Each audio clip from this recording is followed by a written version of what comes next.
Hi guys, I'm Stephanie and this is Steph Stove, and today we're making a recipe that is really using some scraps that we've already had. So if you remember, I made a recipe on how to do cream corn last week, and we're going to take the corn cobs that were left over from our cream corn and we are going to turn this into corn cob jelly. Yes, you did hear me correct, corn cob jelly. So this is kind of a great way to make a food pantry item or staple item just stretch even further. We're making the cream corn out of it. Now we're going to turn it into jelly. And when we're finished, if you have chickens or so forth, then you can give them to the chickens. So it stretches much further. This is kind of like no waste food prep, if you want to call it that. So let's get busy and make this wonderful corn cob jelly. Here we go. To get this started, you will need a large pot or a Dutch oven while you're cooking this. Now, one good thing about this, many of us are eating corn and corn on the cob during the holidays and during the summer, and it just is a neat way to make it stretch a little further. If you've never had corn cob jelly, some people say it has a slight honey taste because it's very sweet. It's a beautiful light color. But now if you're using field corn or a yellow corn, it will be colored slightly different. So it's gonna depend on your corn. So I've just saved my corn cobs and I'm going to put 12 of them because you will need 12 for this recipe. And if you don't have corn cobs that you haven't used, and let's say you just have fresh corn, you can blanch them, cut the corn kernels off, and then immediately use the corn cobs. But if you put up corn or something you have extra, just put it in the refrigerator, the freezer, until you're ready to make the jelly. All right, so we have all 12 of these, and you will need at least 12 in our Dutch oven here. And I'm going to add to it, this is 2 quarts or 8 cups of regular tap water.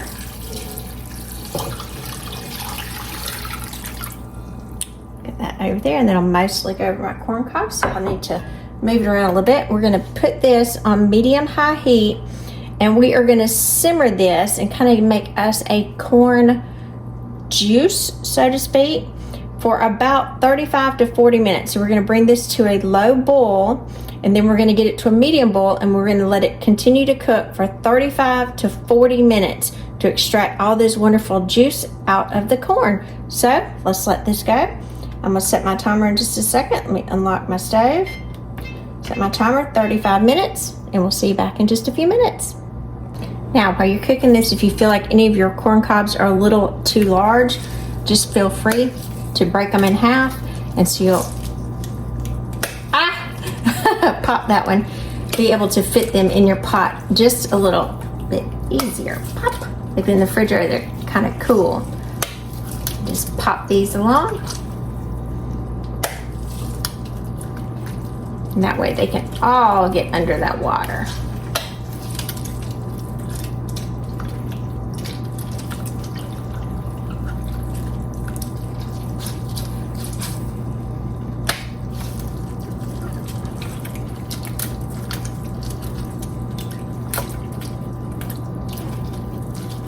Now you most all of our corn cobs submerged. That is our goal.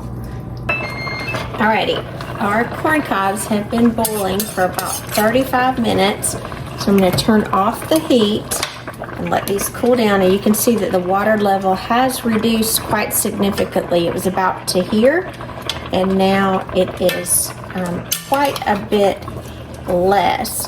So I'm just going to push the corn cobs down for just a second. I'm going to give it just a minute to cool before we start kind of working with the juice here.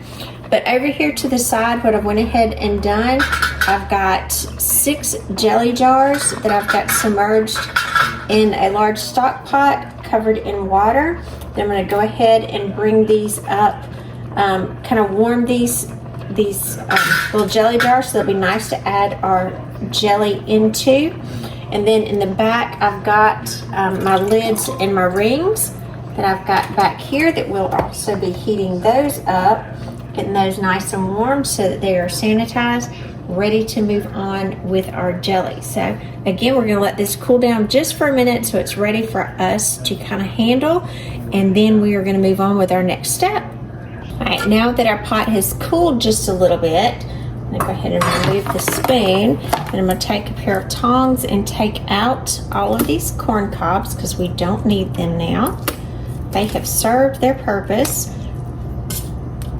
Let's go ahead and remove these. Now I did half most of these, that's why it's taken more, because I wanted them to be sure to fit in the pot nicely.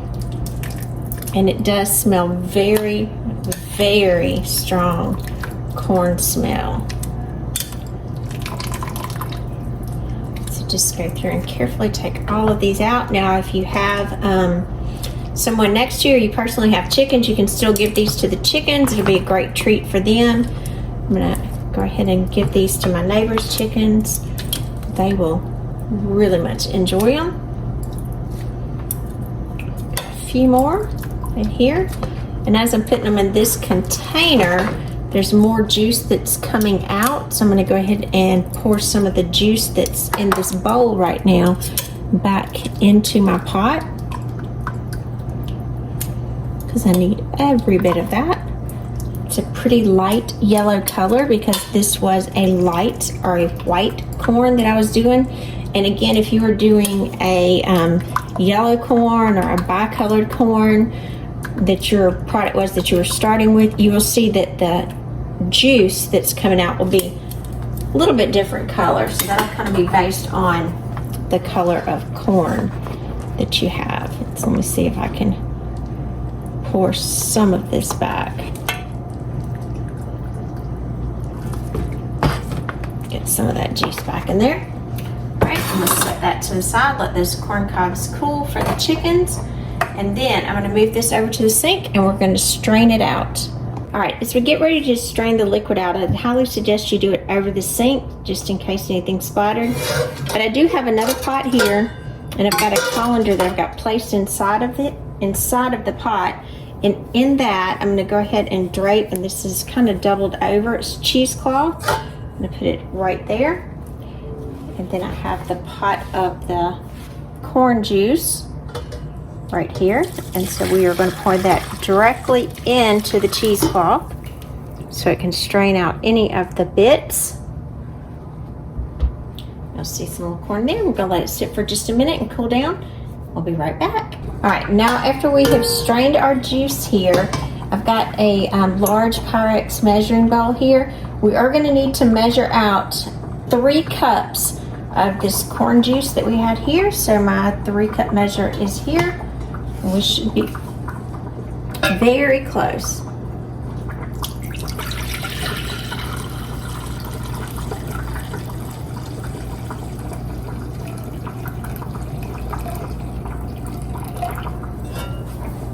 All right, it does look like we're a tad over. We're a little between 3 and 4, so I'm gonna take some of this out because again, we need to be right at that 3-cup mark. Let's wait for it to stop moving.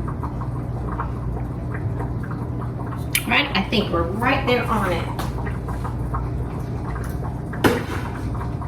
So we probably had closer to 4 cups. I think I took out a good little bit. All right, so we have our 3 cups here. Okay, so I went ahead and I put my pot back on the stovetop, and I've got a clean, damp paper towel. I didn't want to wash the pot because I don't want it to cool down too much. But I am going to kind of wipe it a little bit because I don't want any of the extra pieces of corn in the jelly. So if you see some on the sides, now if you have 1 or 2, that's not bad, but I want it very clean. All right, so I got all of those out. Now we're gonna take our 3 cups that we had. Remember, we just kind of worked on that 3 cups of our corn juice. Look how pretty yellow it is. So we've got our corn juice here. Then we're gonna bring it back up to temperature. So I've got this on medium high. And the pot's already nice and warm. It's a good thing about me using this Dutch oven here. It kind of holds a lot of heat. So we're gonna bring this back up to temperature. And to this, I'm gonna add 2 tablespoons of lemon juice.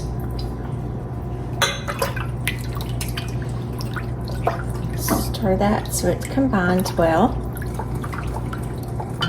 Then I'm add 1 package of Jell Pectin, and this is just a normal 1.75 ounce package. So I'm going to add all of this. Be very careful when you open it because you need all of it. Just sprinkle it all throughout.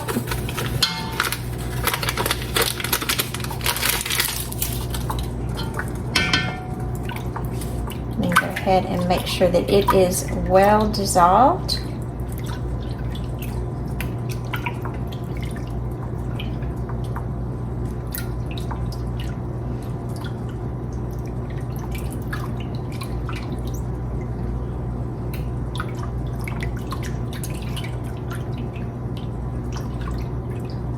That looks like all of my Jell Pectin is dissolved.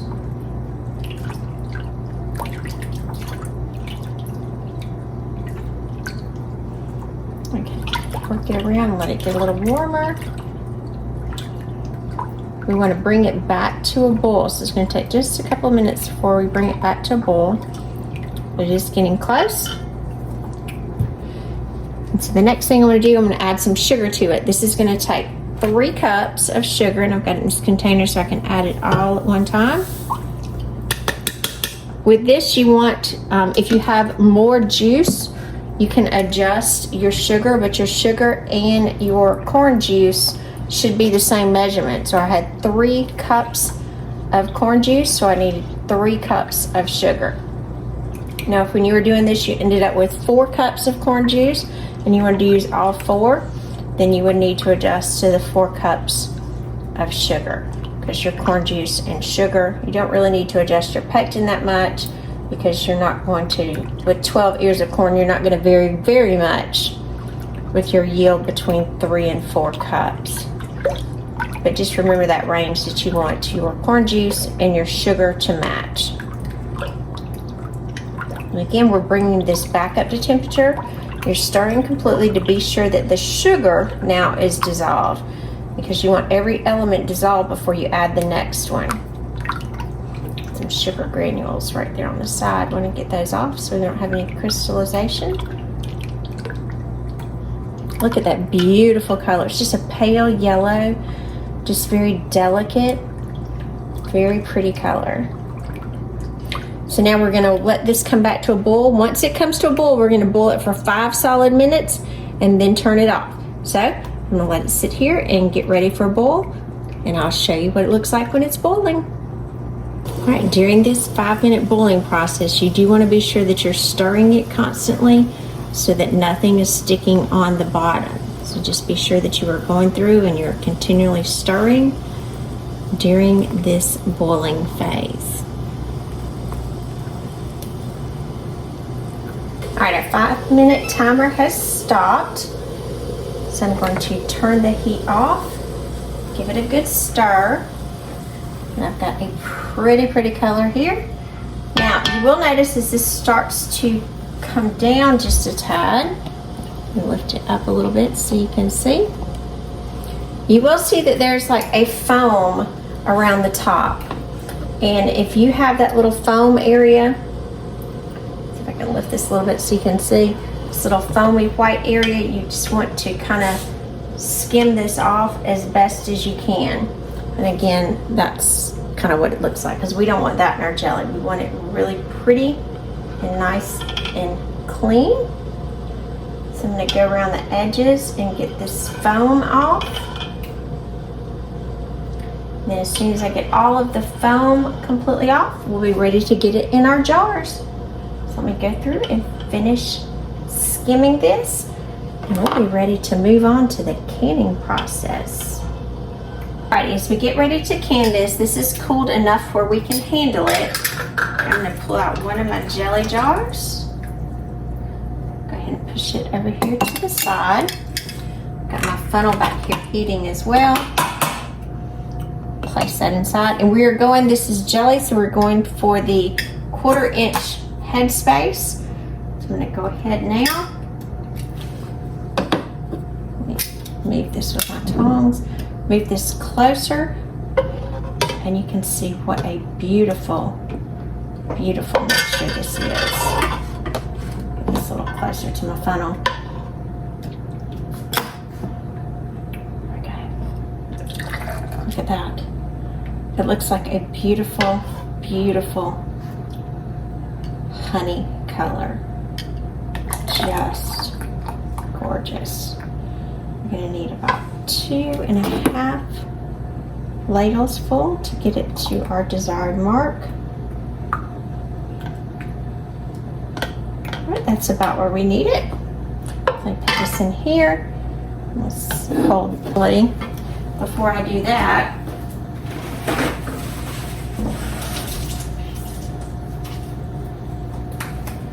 these lids were pretty clean, but I am going to go get a clean paper towel that I've dampened, and I just do need to go around the tops.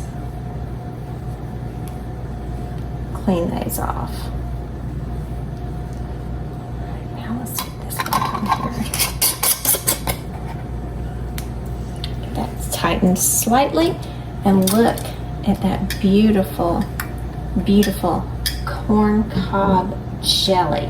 So I'm gonna let this sit to the side, and I'm gonna go ahead and get the others ready, and then we're gonna get them in the canner.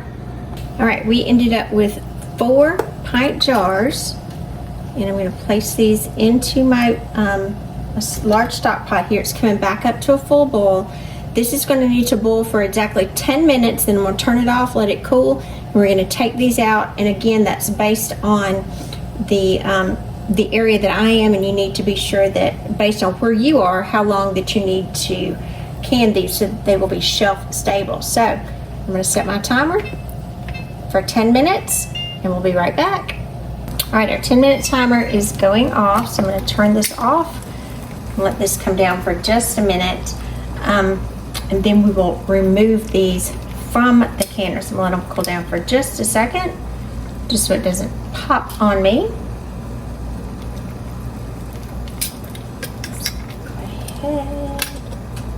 It's there, looks good. So go ahead and get my jar tool, pull them out. Look at that pretty, pretty corn cob jelly. I've got some water on the top. Let's get that water off the top. Put it over here to cool.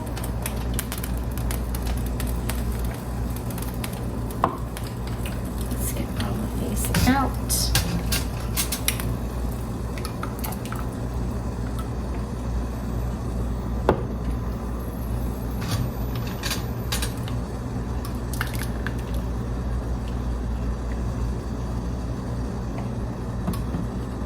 Alrighty. There we go. A beautiful corn cob jelly. I'm Stephanie, and this has been Steph Stove. For today, we made corn cob jelly using some corn cob scraps that we had made our creamed corn with. Now, this recipe yielded 4 jelly jar sizes and then 1 little extra. The little extra was so small, I'm not going to can it. I'm just going to put it straight into the refrigerator because we'll use that first. Now, if you've never had this, let me get this because it's still kind of hot. You'll see this is very light and just a pretty yellow corn color, and you'll see it's still very liquidy. It's not going to be thick like a lot of jellies. It's going to be more like a honey, and it's going to have just a sweet, almost a honey flavor with a slight hint of that sweet corn to it. So it's just delicious, smothered on top of a biscuit or a piece of toast, or you can even spread it over pancakes, which will be amazingly good. So remember, I'm Stephanie. This has been Steph Stove. For today, we repurposed 1 food item and made 2 out of it. No waste cooking. So give us a thumbs up. Click that subscribe button for more great content like this. And remember, Steph Stove, we're making memories 1 dish at a time. Thanks for watching, guys. Bye. All right, just a quick tip. When you make this corn cob jelly, if you would prefer the color to be darker, more of a deep, vibrant yellow, corn cob yellow, like you would think of the regular bright, vibrant yellow, Then you could go in, and this is just some ground turmeric. You could add just a little smidgen of ground turmeric to the jelly before you canned it and mix it up really well. It won't change the flavor in it, but it will intensify the color of it. So again, it's just a choice. If you like it a little bit darker, it's perfectly fine as it is. But if you want it a little bit darker, add some turmeric.